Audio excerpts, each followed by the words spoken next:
시청자 여러분 안녕하십니까? 뉴스9 윤정호입니다. 이른바 명태균 녹취란 이름으로 사실 여부도 불분명한 의혹이 몇 달째 정치권을 흔들고 있습니다.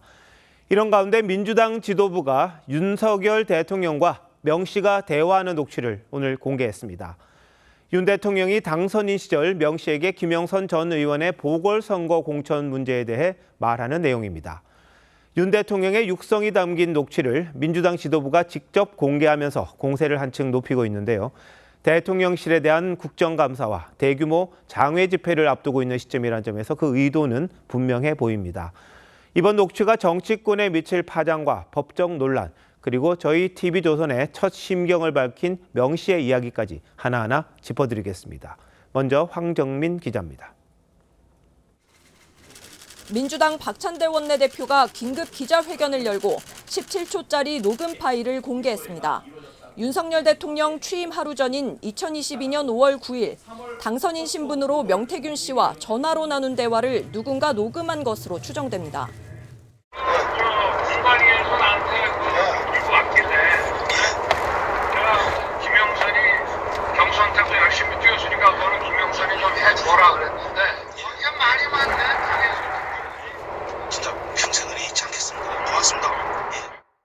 민주당은 윤 대통령이 국민의힘 공천에 직접 개입했다는 확실한 증거라고 주장했습니다. 이는 윤석열 대통령이 불법으로 공천에 개입했고 공천 거래가 있었다는 움직일 수 없는 증거이자 헌정 질서를 흔드는 위중 사안임을 입증하는 물증입니다. 민주당은 또 명 씨가 지인에게 윤 대통령과의 통화 내용을 설명하는 녹취도 함께 공개했는데 김건희 여사가 대통령을 오빠라고 부르며 퇴근했다는 내용과 김 여사가 윤상현 당시 공관위원장과 전화 통화를 했다는 명 씨 주장이 담겼습니다. 하지만 명 씨는 TV조선과의 통화에서 중간 내용이 없는 녹취라며 당에서 알아서 하겠다는 내용이 빠졌다고 주장했습니다. TV조선 황정민입니다. 법적 공방도 있습니다. 통화가 이뤄진 걸로 추정되는 시점, 윤 대통령 취임식 하루 전입니다. 그러니까 당선인 신분일 때였습니다.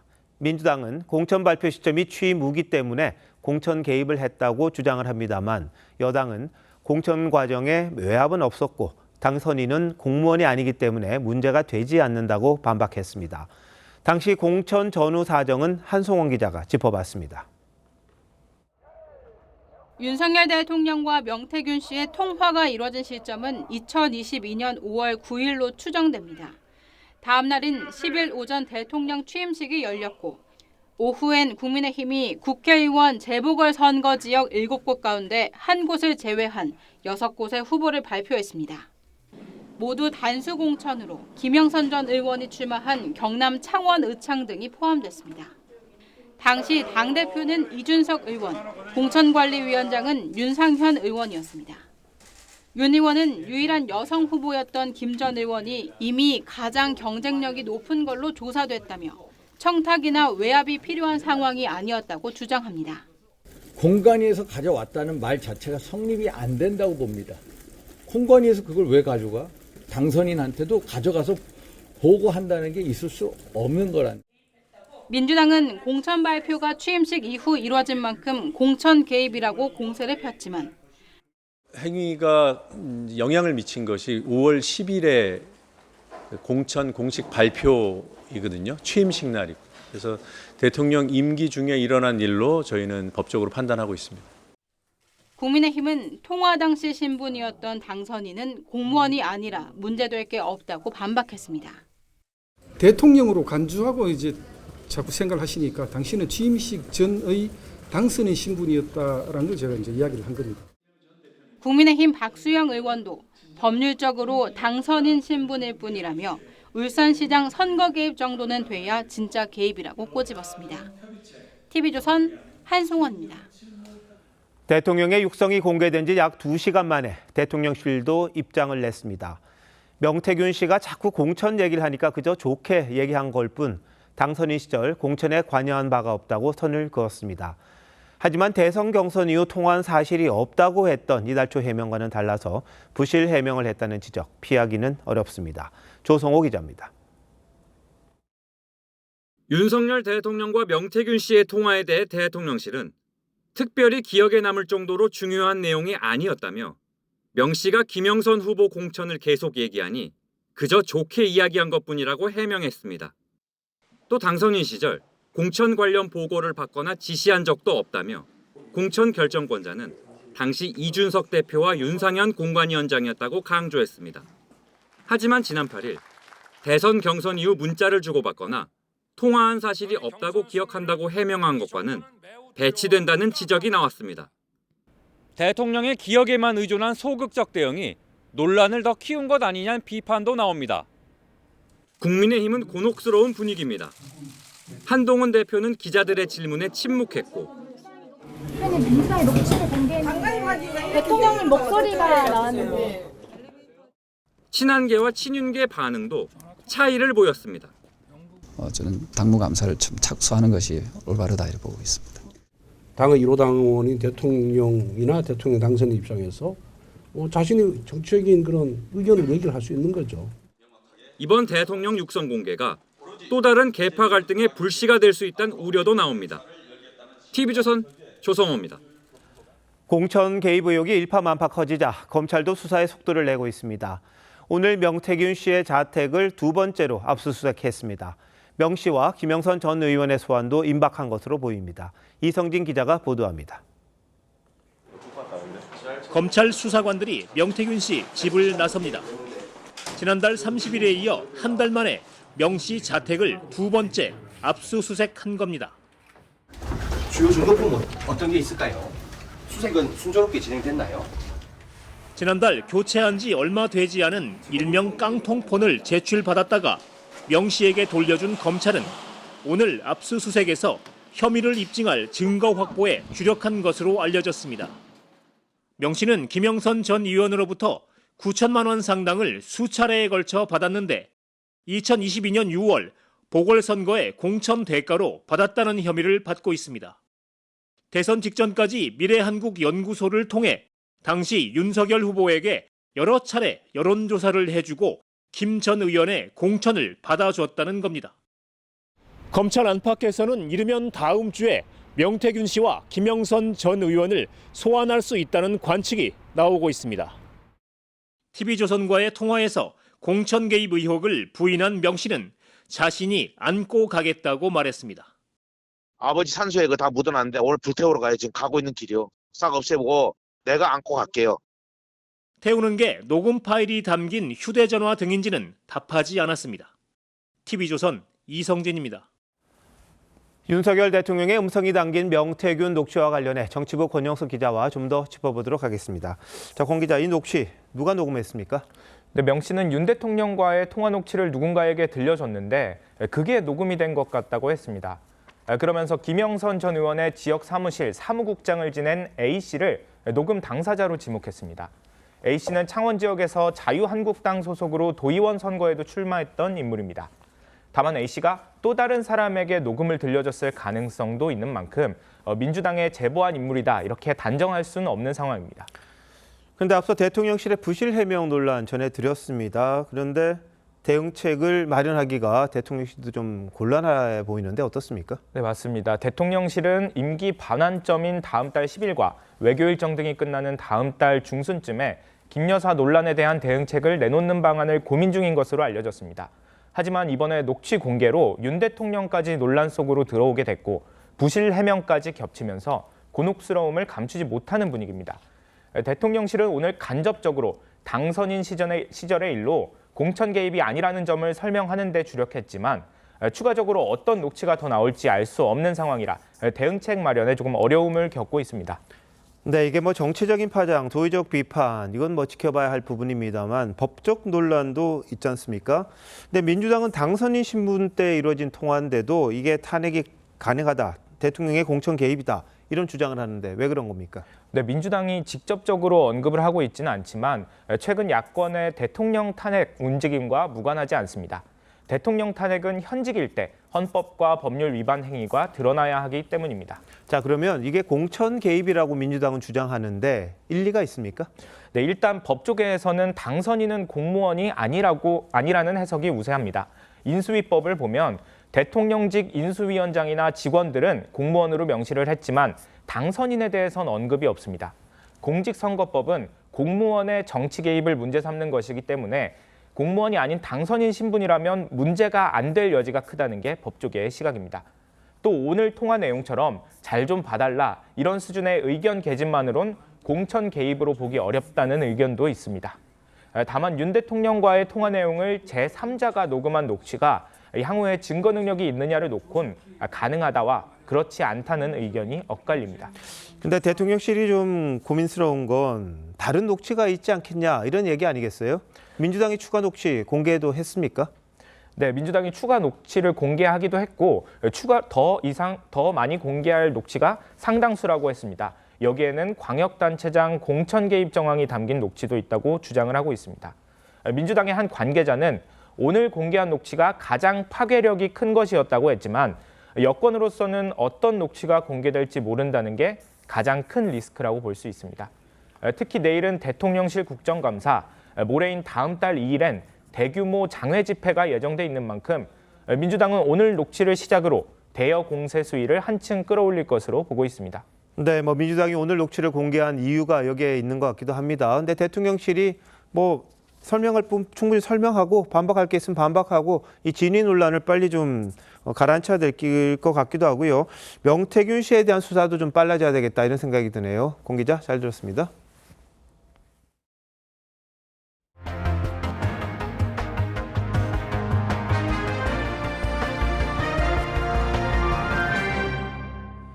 앞서 우리 정보당국은 김정은의 최측근인 김영복 북한군 부참모장이 선발대를 이끌고 러시아 전선 인근으로 이동했다고 했었죠. 오늘 우크라이나가 러시아에 파병된 북한군 장성 2명을 추가로 공개했습니다. 특히 대남 해외 공작을 총괄하며 우리나라의 제재 대상이기도 한 리창호 정찰국장이 포함됐다는데 먼저 정민진 기자의 보도입니다. 북한군 특수부대가 레페를 타고 고층 건물에서 낙하하고 맨몸으로 벽돌도 깹니다. 지난달 13일 김정은이 시찰한 훈련 현장인데 김용복 부참모장과 리창호 정찰총국장, 신금철 소장이 나란히 사열대에 서 있습니다. 리창호 동지, 김용복 동지를 비롯한 총참모부 작전 및 훈련부문 지휘관들이 동행했습니다. 우크라이나 정부는 파병부대를 총괄하는 걸로 알려진 김용복 외에도 북한군 장성 2명이 장교 500여 명과 함께 러시아에 입국했다며 리창호와 신금철이라는 이름을 공개했습니다. 리창호는 북한의 대남 해외 공작을 총괄하는 정찰총국 소장으로 지난해 12월 ICBM 도발 후 정부의 독자 제재 대상에 포함됐습니다. 특히 2014년과 2017년 무인기 도발을 정찰총국이 주도한 만큼 리창호가 최신 드론전 전술을 현장에서 파악할 거란 전망이 나옵니다. 게임 체인저로 불릴 정도로 무인기의 역할이 크기 때문에 그 부분도 협력할 가능성이 매우 높고요. 신금철은 소장이란 계급 외엔 그동안 크게 알려지지 않은 인물인데 특수전을 담당하며 실질적인 작전계획 수립 역할을 맡을 거란 분석이 나옵니다. TV조선 정민진입니다. 러시아에 파병된 북한군의 소속에 대해선 제대로 알려진 바가 없었습니다.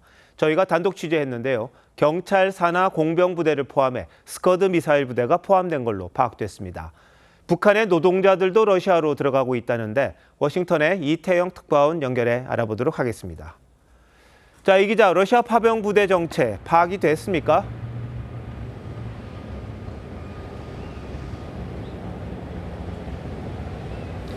김정은 직속의 총참모부 산하 조직과 우리의 경찰 그리고 미사일 부대 소속이 포함됐습니다. 미 정보당국의 정통한 소식통을 통해 파악한 내용입니다. 우선 앞서 나온 김영복이 부총참모장으로 있는 총참모부 산하 군사건설국에서 2개 여단이 투입됩니다. DMZ 인근에서 한국으로 이어지는 땅굴을 팠던 그 조직이기도 합니다. 또 우리의 경찰격인 사회안전성 산하 7총국 갱도건설국에서 3개 연대 4,500명이 파병됩니다. 유사시에 이들은 경찰이지 군부대가 아니라는 식으로 책임을 회피하려는 의도로 보입니다. 스커드 미사일을 발사하는 부대로 알려진 화성포병대대 500명도 포함됐습니다. 외교소식통은 화성포병대대를 제외하면 이들은 주로 공병부대로 땅굴과 건물 재건, 참호 구축 등이 주 업무라고 전했습니다. 화성 포병부대는 작년부터 다른 부대들을 올해 7월부터 러시아에 들어간 것으로 파악됩니다. 북한 노동자 수십만 명도 러시아로 갔다고요? 핵심은 북한 노동자 20만 명이 러시아로 이동할 계획이라는 겁니다. 이미 2주 전부터 1차로 7만 명이 들어가기 시작한 것으로 전해졌습니다. 중국은 비자가 만료된 북한 노동자들을 추방하고 있는데 외화벌이가 급한 북한의 요구로 러시아가 이들을 받아주기로 한 겁니다. 문제는 사상자가 나오면 북한이 자동 참전의 명분으로 활용할 수도 있어 미국도 예의주시하고 있습니다. 지금까지 워싱턴에서 TV조선 이태형입니다. 네, 저희가 단독 보도한 것처럼요. 러시아에 파병되는 북한군의 윤곽 조금씩 드러나고 있습니다. 어떤 의미가 있는 건지 국제부 김자민 기자와 더 자세히 들어보도록 하겠습니다. 자, 김 기자, 장성 3명 명단부터 한번 볼까요? 김영복 부참모장, 부총참모장, 파병 북한군 총책임자로 지목이 됐잖아요. 어떤 역할을 할까요? 네, 김영복은 북한 군부 내에서도 대표적인 특수작전통입니다. 북한의 전투 병력, 특히 특수작전군이 어느 정도로 실전 능력이 있을지 현장에서 판단해서 실전 투입 등을 결정할 걸로 보입니다. 또 작전 수행을 위해서 북한군과 러시아군의 소통 창구 역할을 할 걸로 분석됩니다. 네, 리창호 정찰총국장도 있죠. 대남 공작 활동을 총괄하는 자인데 왜 전장에 파견됐을까요? 네, 이 정찰총국은 무인기 정찰 활동도 합니다. 우크라이나전에서 게임 체인저로 떠오른 무인기, 이 드론전을 대비하기 위해 파견한 것 아니냐는 분석이 나옵니다. 또 오물풍선 같은 대남 도발이나 공작 방식을 현장에서도 그대로 적용할 수 있어 보입니다. 앞서 북한군이 러시아의 군사용 풍선 사용법을 전수하고 있다는 외신 보도도 나온 바가 있습니다. 자, 러시아 동향 한번 살펴볼까요? 북한군 파병 인정하지는 않고 있죠. 그런데 준비는 상당히 했다. 뭐 이렇게 봐야 됩니까? 네, 맞습니다. 오늘 일본 NHK 발로 러시아가 북한군 수용 작전을 동반 계획이라는 뜻의 프로젝트 보스토크로 이름 붙였다는 보도가 나왔습니다. 이 책임자에는 2020년부터 러시아군 제76 공정사단 사령관을 지냈고 시리아 근무 경험도 있는 소장이 임명된 것으로 알려졌습니다. 본격적으로 부대 운영을 조직화하려는 것으로 풀이됩니다. 네, 북러 양국이 계획을 착착 진행하고 있다 이렇게 봐야 할 텐데 오늘 새벽에 유엔 안보리가 열렸다는데 분위기 어떻습니까? 네, 한미는 북한군이 살아 돌아오지 못할 것이라고 경고를 했는데요. 황중국 주 유엔 대사는 북한군이 총알바지 신세가 될 우려가 있다면서 연민을 느낀다고 했습니다. 미국 측 로버트 우드 차석 대사는 북한군이 시체 가방에 담겨 돌아올 것이라고 경고했는데 그러면서 김정은 위원장에게 다시 한번 생각해 보라고 말했습니다. 네, 물론 그 자리엔 북한이나 러시아 대표 있었을 것 같은데 반발했습니까? 네, 북한과 러시아는 파병을 공식 인정하지는 않으면서 파병의 정당성을 강조하는 아이러니한 화법을 쓰고 있습니다. 북러 조약에 따라 양국이 서로 도울 권리가 있다는 겁니다. 네벤자 주 유엔 러시아 대사는 서방 국가들이 우크라이나를 돕는 건 괜찮고 북한과 같은 러시아의 동맹국들이 모스크바를 돕는 건 안 되냐고 따져 물었습니다. 네, 우리 정부가 어디까지 도움을 줄지 고심에 거듭하는 것 같은데 한번 지켜봐야겠군요. 김 기자 잘 들었습니다. 이런 와중에 북한이 올 들어 처음으로 대륙간 탄도미사일 ICBM 도발을 감행했습니다. 고각으로 발사된 ICBM은 지금까지 가장 높은 고도인 7,000km까지 올라갔고요. 역대 최장인 1시간 반 가까이 날아간 걸로 관측됐습니다. 정상 각도로 쐈다면 미국 본토 전역이 사정권에 들어가는데 대선을 닷새 앞둔 미국을 겨냥한 걸로 보입니다. 이채영 기자가 보도합니다. 오늘 오전 7시 10분 평양 일대에서 동해상으로 발사된 ICBM 한 발이 한미 감시자산에 포착됐습니다. 고각으로 발사되어 약 1,000km 비행 후 동해상에 착륙하였으며 우리 군은 미측과 긴밀한 공조하에 고도 7,000km까지 치솟은 뒤 86분을 날았는데 그동안 북한이 발사한 ICBM 중 가장 높고 길게 비행했습니다. 정상 각도로 발사할 경우 사거리는 약 15,000km, 미국 본토 전역이 사정권에 들어갑니다. 북한의 ICBM 도발은 지난해 12월 화성 18형 이후 10달 만으로 정점 고도와 비행 시간이 늘어 기술이 진일보했다는 평가가 나옵니다.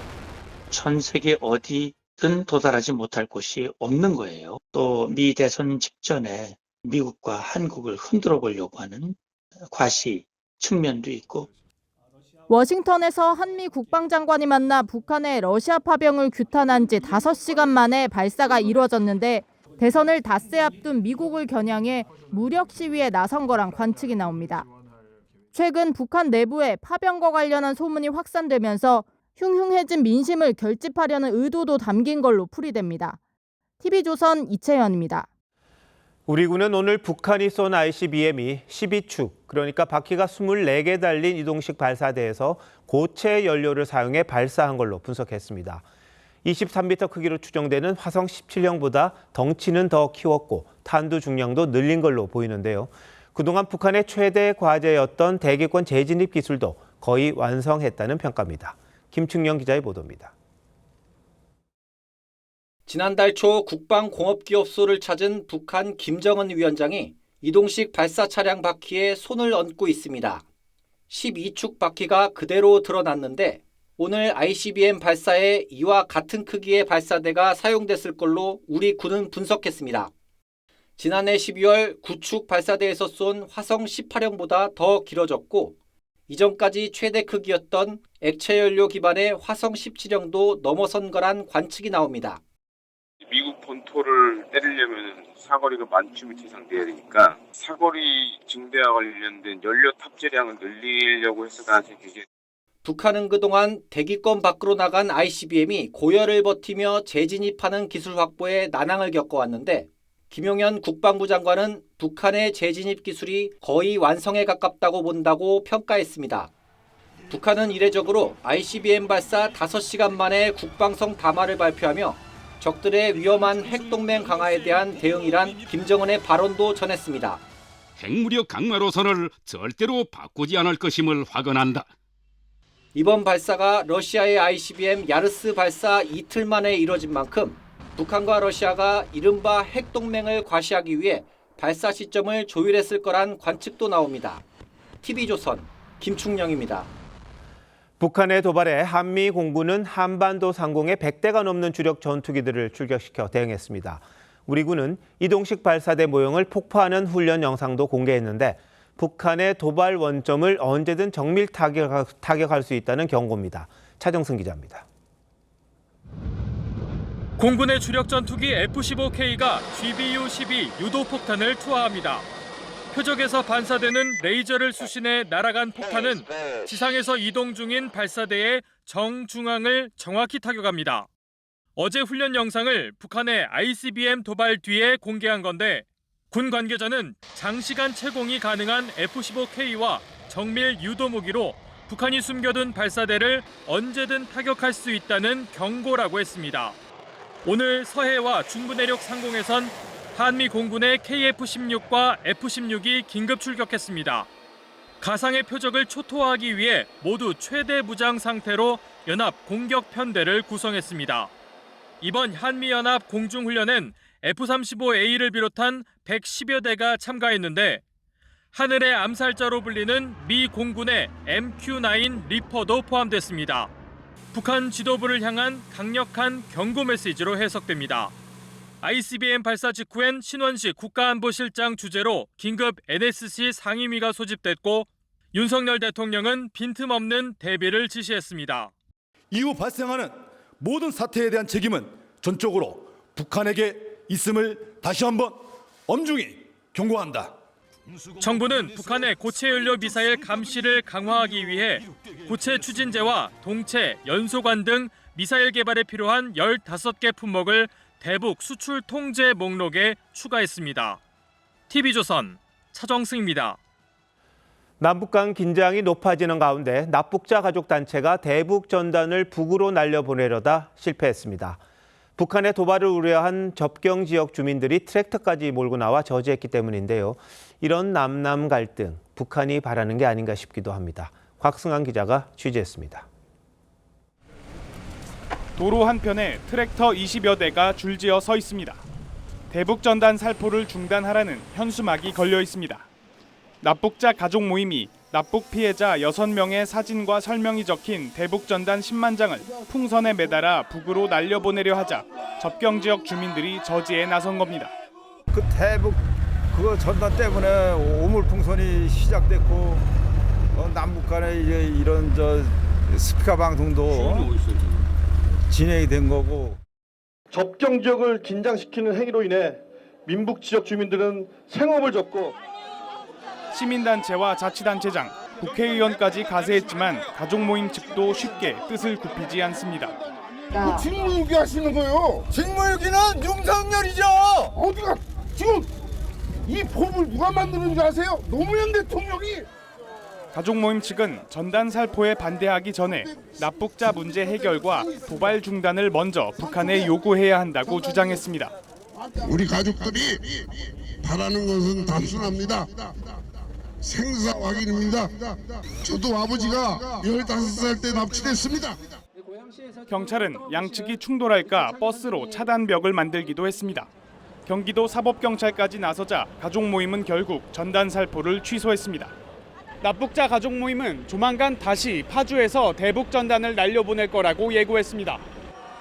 접경지를 위험 지역으로 선포한 경기도는 전단을 살포할 경우 강력 대응하겠다고 경고했습니다. TV조선 곽승환입니다.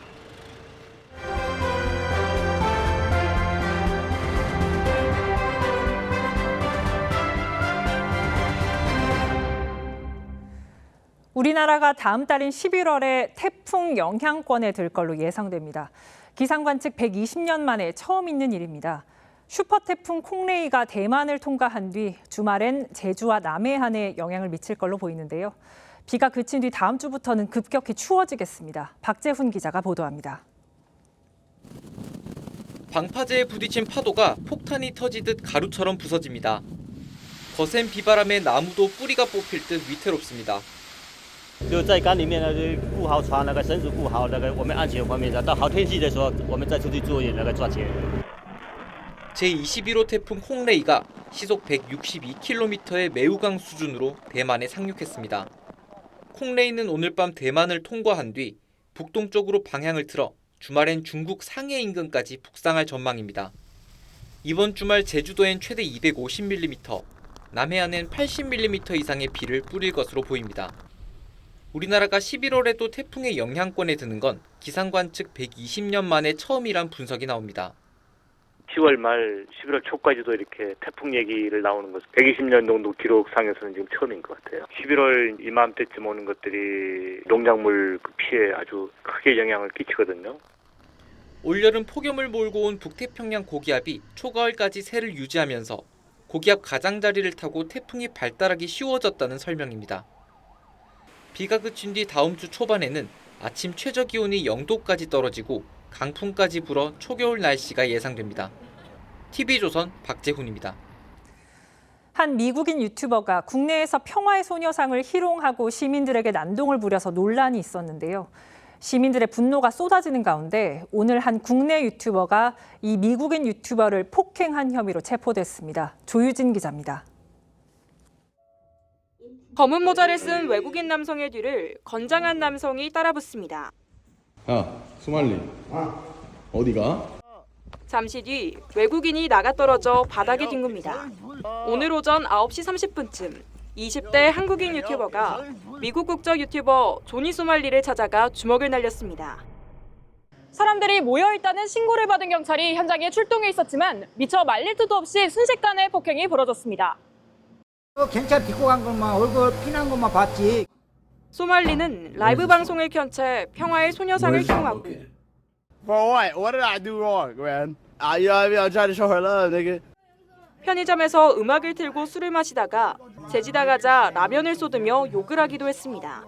또 지하철에서 음란물을 재생하거나 버스에서 북한 음악을 크게 트는 등 한국을 모욕하는 내용으로 조회수를 늘리려고 해왔습니다. 지난 24일과 27일 길거리에서 분노한 시민에게 폭행을 당하기도 했습니다. 결국 소말리의 유튜브 채널은 최근 삭제됐고 경찰은 편의점 난동에 대해 업무방해 혐의로 입건하고 출국 정지 조치했습니다. 일부 시민들은 폭행과 마약 복용 등 혐의로 소말리를 고발하기도 했습니다. TV조선 조유진입니다. 도박 혐의로 체포돼 경찰서에 연행되던 불법 체류 외국인이 경찰을 밀치고 달아나는 일이 있었습니다. 경찰은 현재까지도 이 외국인을 쫓고 있습니다. 고승현 기자입니다. 경찰서 주차장에 들어선 순찰차. 차에서 내린 사람 3명이 경찰서 건물로 이동합니다. 그런데 건물 입구에 들어서려는 순간 갑자기 한 명이 경찰서 밖으로 빠르게 뛰어갑니다. 그 뒤로 2명이 급하게 쫓아가지만 이리저리 달아나는 남성을 좀처럼 따라잡지 못합니다. 이 건물을 건든 것 같아요. 현장 안쪽에 경찰차하고 난리더라고요. 도주범을 놓친 경찰은 새벽부터 하루 종일 인근 야산 등을 수색했습니다. 달아난 남성은 베트남 국적의 불법 체류자입니다. 같은 국적인 10명과 도박을 한 혐의로 수갑을 찬 채로 경찰서로 연행되다 경찰관을 밀치고 도주했습니다. 순찰차 여러 대에 분산을 해가지고 오지 않습니까? 도주했으니까 만약에 검거를 하면 도주 혐의가 추가가 되죠. 경찰은 저녁 7시쯤 인근 주택가에서 도주범을 검거했습니다. 광주 광산경찰서에서는 지난해 6월에도 불법 도박을 한 베트남 국적 외국인들이 집단으로 달아났습니다. 월곡지구대 회의실에서 대기하던 외국인 10명이 감시가 소홀한 틈을 타 창문으로 달아난 건데 또다시 탈주범이 발생하면서 피의자 관리에 구멍이 뚫렸다는 지적을 피하기 어렵게 됐습니다. TV조선 고승현입니다. 수십만 명이 시청하는 인터넷 게임 방송의 진행자들이 시청자들을 상대로 하루에도 수억 원이 오가는 내기 도박을 한 것으로 드러났습니다. 청소년도 참여할 수 있었습니다. 신유만 기자의 단독 보도입니다. 실시간으로 게임 화면을 중계하는 한 인터넷 방송입니다. 진행자들이 시청자들을 상대로 내기를 유도합니다. 여러분들 물어주세요, 형님들. 200개, 3개, 400쿠폰. 드시면 다 드시는 거고요. 진행자가 게임에서 이기면 건 돈을 모두 가져가고 지면 상품권으로 2배를 돌려주겠다고 합니다. 프로게이머 출신 게임 방송 진행자 등은 지난 2월부터 석 달간 이렇게 생방송으로 내기 도박을 벌였습니다. 판돈은 무제한, 내기는 하루에도 수십 판이 이어졌는데 오간 돈이 수억 원에 달하는 걸로 추산됩니다. 총 한 60만 개? 그때 거래량이 몇 억 됐을 거야 아마. 이들이 진행하는 게임 방송 구독자는 10만 명이 넘습니다. 성인 인증 설정을 하지 않아 청소년들도 내기 도박에 참여할 수 있었습니다. 미성년자 시청자가 매우 많이 하는 1위 게임이기 때문에 시청자의 수가 절대적인 수가 줄어들기 때문에 막지 않았던 것입니다. 해당 진행자는 TV조선 취재에 별다른 입장을 밝히지 않았습니다. 대신 본인의 방송에서 형사처벌 가능성을 언급했습니다. 상가에 제육볶음만 넣어도 어쩐지 댓글로 기사하더라. TV조선 신유만입니다. 천연기념물이자 멸종위기 1급인 산양은 강원 산간 지역에 많이 서식하는데요. 눈이 유독 많이 내렸던 지난해 겨울 1,000마리가 넘는 산양이 먹이를 찾지 못해 떼죽음을 당한 일이 있었습니다. 당시 동물단체가 위험에 처한 산양들을 구조해서 치료를 해왔는데 오늘 다시 자연으로 돌려보냈습니다. 산양들이 올겨울은 무사히 넘길 수 있을지 이승훈 기자가 취재했습니다. 나무 우리 문을 열자 산양들이 쏜살같이 밖으로 뛰쳐나갑니다. 4마리 가운데 2마리는 지난 겨울 민통선 인근에서 탈진한 상태로 발견됐습니다. 재활 치료를 해온 산양사양노루센터는 산양들이 건강을 회복하자 인공 증식한 한 쌍과 같이 발신기를 달아 방사했습니다. 그 발신기로 저희가 1년에서 2년 정도 모니터링을 하고 그 데이터를 가지고 개체들을 추적합니다. 지금까지 방사한 개체가 폐사한 일은 없었습니다. 하지만 자연 사냥의 경우 지난 겨울 이상기후로 혹한과 폭설이 잦아져 1,022마리가 숨졌습니다. 국내 서식 개체의 절반이 넘습니다.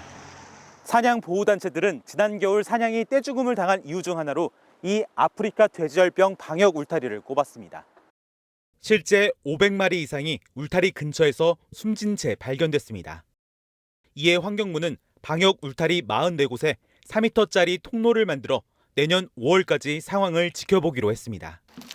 하지만 1831km에 이르는 전체 울타리 가운데 180m도 안 돼 무용지물이라는 지적이 나옵니다.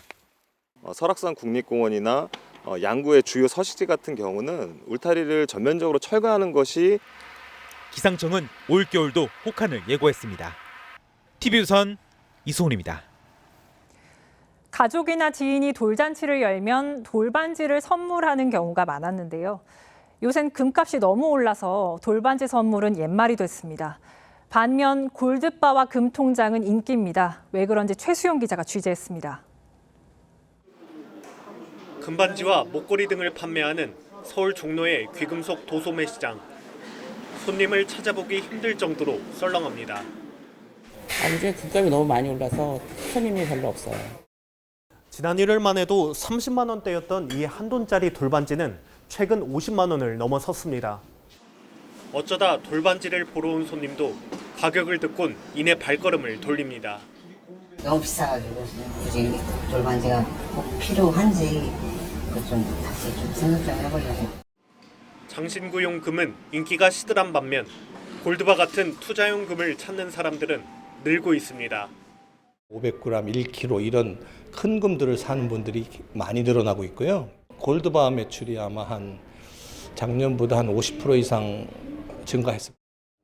예금처럼 소액으로 금에 투자할 수 있는 금통장 잔액은 7,480억 원으로 지난해 말보다 45% 늘었습니다. 귀금속 금 같은 경우에는 올라간 가격 때문에 부담감이 형성되면서 수요가 오히려 약화되는 결과물로 나타나고 있다. 금에 대한 투자 열기는 더욱더 강해질 수밖에 없겠고요. 국제 금값은 올해 들어서만 35% 상승해 온스당 사상 최고치인 2,800달러를 돌파했습니다. 전문가들은 미국이 금리 인하를 시작하면서 안전자산인 금값 강세는 당분간 지속될 것으로 전망했습니다. TV조선 최수영입니다. 삼성전자가 올해 3분기 실적을 발표했습니다. 전체적으로는 분기 최대 매출을 기록했지만 반도체 부문은 경쟁 업체들과 격차를 보이면서 예상보다 더 부진했습니다. 오현주 기자입니다. 3조 8,600억 원. 올해 3분기 삼성전자가 반도체를 팔아 얻은 이익입니다. 시장의 최소 전망치인 4조 원에도 못 미쳤습니다. 메모리 반도체 경쟁업체인 SK하이닉스의 절반, 파운드리 경쟁업체인 대만 TSMC의 4분의 1 수준입니다.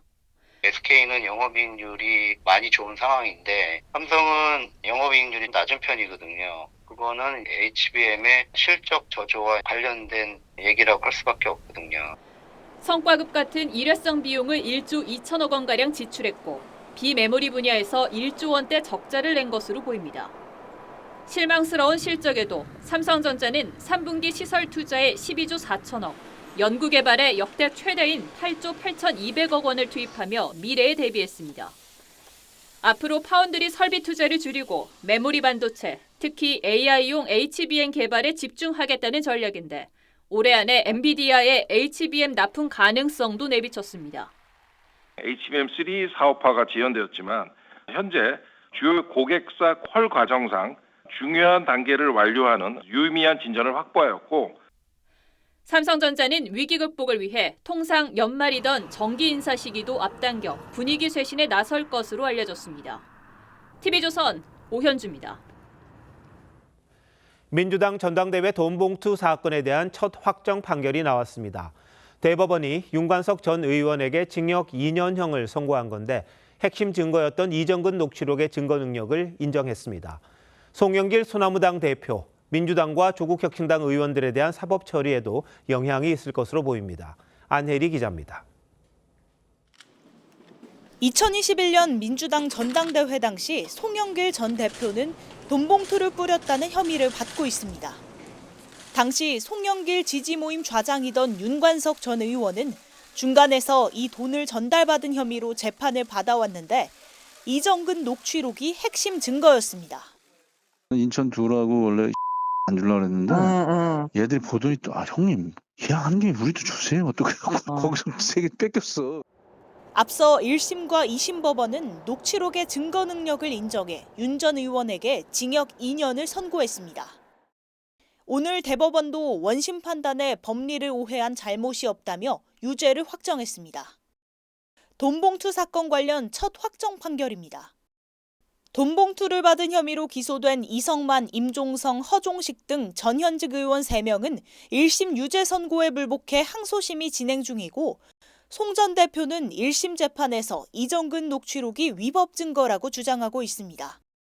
검찰은 이정근 녹취록을 근거로 현역 야당 의원 6명에게 소환을 통보했지만 10달 넘게 의원들이 응하지 않고 있습니다.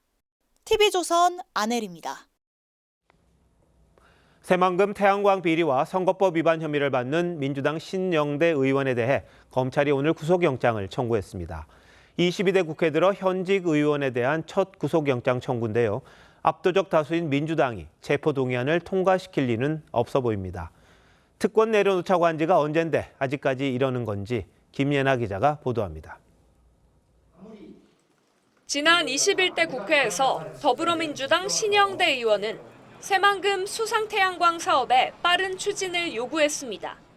제가 데이터센터나 창클러스터와 함께 새만금 태양광을 동시 착공이 지금 MOU에 옵션 놓는 거거든요.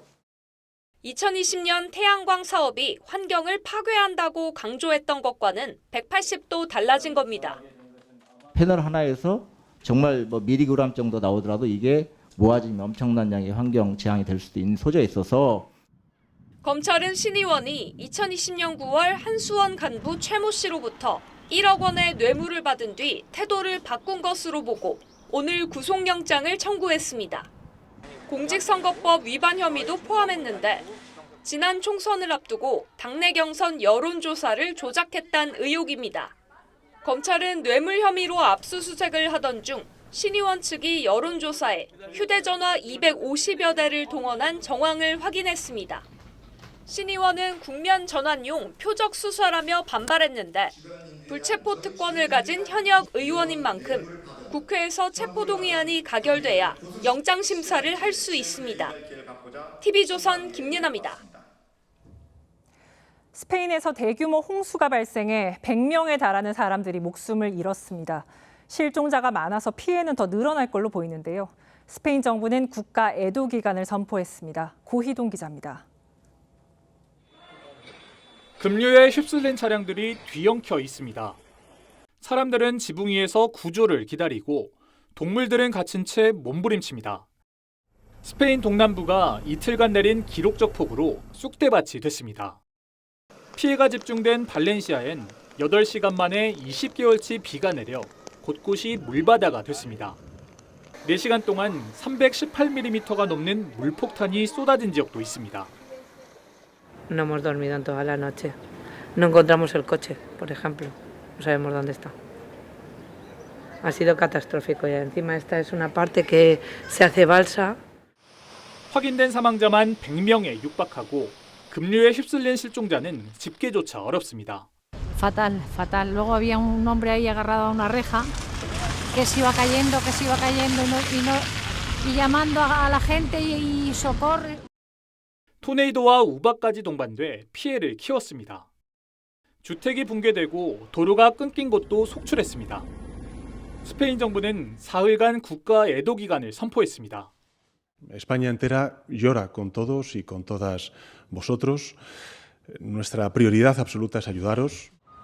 이번 홍수가 기후변화에 따른 극단적 기상이라는 평가가 나오는 가운데 당국의 안일한 대응에 대한 비판도 커지고 있습니다. 현지 기상청은 폭우 전날 오전 경보를 발령했지만 지역 당국은 저녁이 돼서야 대응팀을 꾸리면서 주민들에게 뒤늦게 외출 자제령을 내린 것으로 전해졌습니다. TV조선 고희동입니다. 안세영 선수 폭로 이후 대한배드민턴협회 조사에 들어간 문화체육관광부가 오늘 결과를 발표했습니다. 김태규 배드민턴협회장을 횡령과 배임 혐의로 경찰에 수사 의뢰했습니다. 구민성 기자입니다. 대한배드민턴협회는 지난해 셔틀콕, 라켓 등 연간 8억 8천만 원 상당의 물품 구입을 계약한 뒤 추가해 후원금 명목으로 1억 5천만 원어치를 더 받는 계약을 따로 체결했습니다. 돌려받는 걸 금지하는 보조금법 위반이었고 이 추가의 물품들은 김태규 배드민턴협회장 마음대로 사용됐습니다. 보조금을 환수할 뿐만 아니라 제재 부과금을 부과하도록 되어 있습니다. 반드시 부과해야 된다는 강행 규정입니다. 문체부는 경찰에 김태규 회장을 횡령, 배임 혐의로 수사 의뢰했습니다. 협회에는 협회장의 해임을 권고했고 선수들의 경기력과 직결되는 라켓이나 신발 선택권 보장, 대표팀 소속이 아니더라도 국제대회에 출전할 수 있도록 하는 등 여러 불합리한 제도 개선에 관해서도 짚었습니다. 문체부는 이런 권고사항들이 이행되지 않을 경우 수억 원대의 협회 행정직원 인건비, 관리 운영비 등을 지급하지 않고 협회를 관리단체로 지정하겠다고 압박했습니다. 모든 임원들이 다 해임이 됩니다. 배드민턴 협회에 발을 붙이기 어렵게 됩니다. 개인 트레이너 고용 금지, 외출 외박 제한, 새벽 훈련, 산악 훈련 등 진촌 선수촌 내 낡은 광행도 손보기로 했습니다. TV조선 구민성입니다.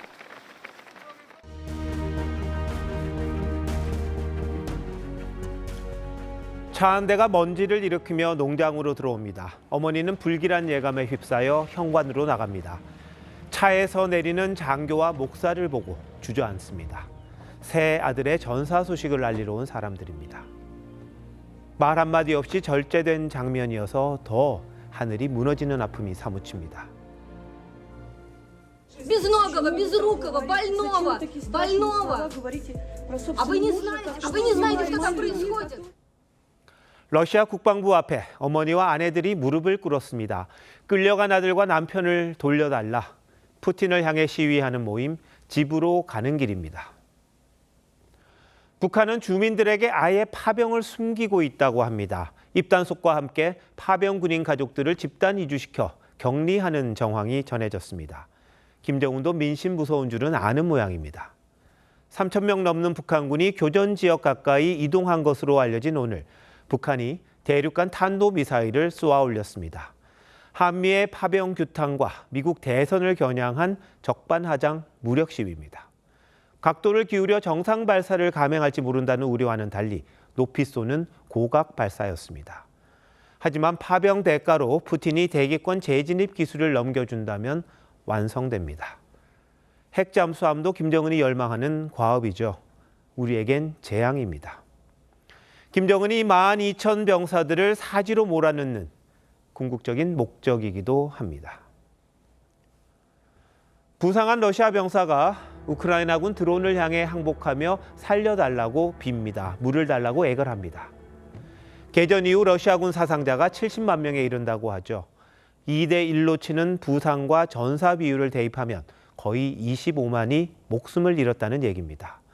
더욱이 툭 트인 평지에서 벌어지는 전면전, 소모전입니다. 월 2,000달러씩에 사온 북한군을 후방에 배치하겠습니까? 총알바지라는 말이 나옵니다.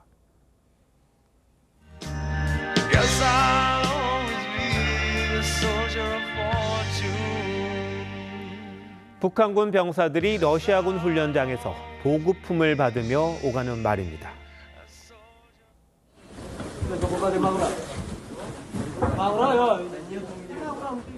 김정은에게 레드라인을 넘지 말고 돌아서라는 하소연처럼 들립니다. 10월 31일 앵커 칼럼 오늘, 이성과 광기의 경계, 레드라인이었습니다.